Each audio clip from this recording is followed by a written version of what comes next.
everyone, and welcome to the next installment of my plant vlog.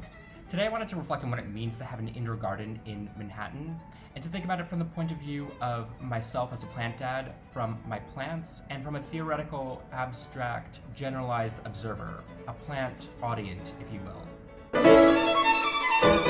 When it comes to finding a satisfying place to live, I'm more picky than even my fiddle leaf fig, although I have to say she really knows her angles. I'm pretty high maintenance in the sense that I want to always live alone, but can also get lonely frequently. For me, social time is sort of like water for my calathea. Just a bit too much or just a bit not enough, and I get pretty grumpy. And so while most people intentionally look for homes that are quiet and cozy, I sought out an apartment on a busy intersection here in Manhattan where I could enjoy my own space, but also experience the sights and sounds of the city at all times. What can I say other than I want to have it all? And that means having my own green space while living in the most densely populated county in the United States. For the last year, this small, unpretentious, but very expensive one-bedroom apartment in Manhattan's Hell's Kitchen neighborhood has basically been my dream home. That being said, it's less than an ideal place to raise plants.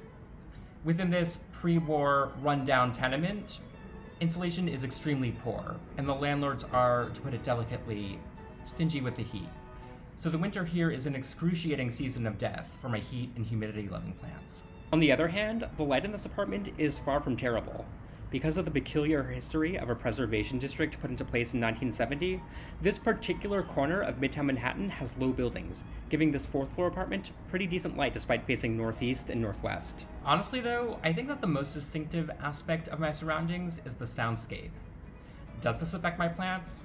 Well, there's research that playing classical music for plants helps them grow better, in the sense that there's research that your Starbucks green tea contains antioxidants that will flush out the toxins in your body that cause cancer. And we can choose to believe this the way we can choose to believe that I'm more likely to form lasting relationships with Scorpios rather than Libras. To live in this neighborhood is to hear the loud sounds of cars making their way to the Lincoln Tunnel, the late-night revving of engines by New Jersey alpha males, the frequent sirens, the early morning industrial clang of garbage trucks and construction work. It's to hear loud music from car radios, or sometimes live music as well. It's to watch the bourgeois gay men that live in this neighborhood and the vastly diverse crowds of people on the streets at any given moment. To hear the theater goers ordering dinner at the restaurant across the street, and to hear shouting and the occasional fight when the gay bar next to it closes every night at 4 a.m. And to hear the sounds of the community's most vulnerable members, panhandling for money or sometimes just shouting out into the night. And yet, even in the midst of that, one still hears the sounds of nature, the rustling of trees and the songs of birds. Landscaping in New York City is no joke, and I think that we often forget that the people quietly maintaining the greenery on the streets of Manhattan form a sort of symbolic link between the presence of nature here and the human geography of the urban environment. Beneath all of it, however, lies the hint of an ancient ecology that once existed on this island prior to centuries of urbanization. I mean, not to confuse the issue, but I'm actually very aware of that ecology on a daily basis, since the sloping floors of this apartment are a result of this building sinking into the swamp beneath Manhattan. It's interesting to think about the local ecology. We tend to romanticize certain landscapes like the grand austerity of the American West, or the wild exoticism of the tropical rainforest, but the temperate climate of this part of North America is rarely the subject of fascination or admiration the way other parts of the world are. One notable exception that I can think of offhand is the very beautifully shot film Black Robe, which is set in Quebec in 1634. And of course, the fact that a film that focuses so intently on the natural beauty of the region is about the indigenous inhabitants of the region is no coincidence. But I guess that's a topic for a different vlog. I mention this to say that my houseplants, which are overwhelmingly tropical, don't just contrast with the pavement of Manhattan, but with the natural ecology of the region as well. Houseplant enthusiasts never really consider that, on the one hand, indoor houseplants are particularly popular in temperate or cold climates. Certainly if you scroll through the indoor jungle hashtag on Instagram, you'll find a ton of posts in German, Korean, or Japanese.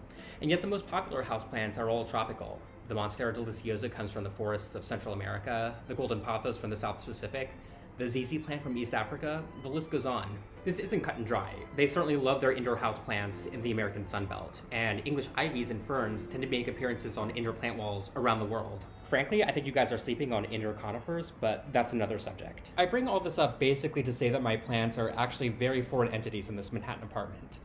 Once or twice I've wondered if my plants are here to make me feel like I'm somewhere else, somewhere I'd rather be some of the time. But the fact is, all design and decoration of interior and exterior spaces, be they residential, commercial, or recreational, are meant to invoke distant, prestigious, or fantastic places. My plants evoke the tropical rainforest the way the molding on these walls evokes the ornamental interiors of, say, a Baroque palace, or the way the chintzy columns on the Gentlemen's Club a few blocks from here evoke the grand temples of ancient Rome. My houseplants individually sort of portray the essence of a conscious being, the way that my houseplants collectively portray the essence of a distant biome. And once again, we have to ask, are we playing make-believe here, or is this just how humans naturally view our surroundings? Like I said, I want to have it all.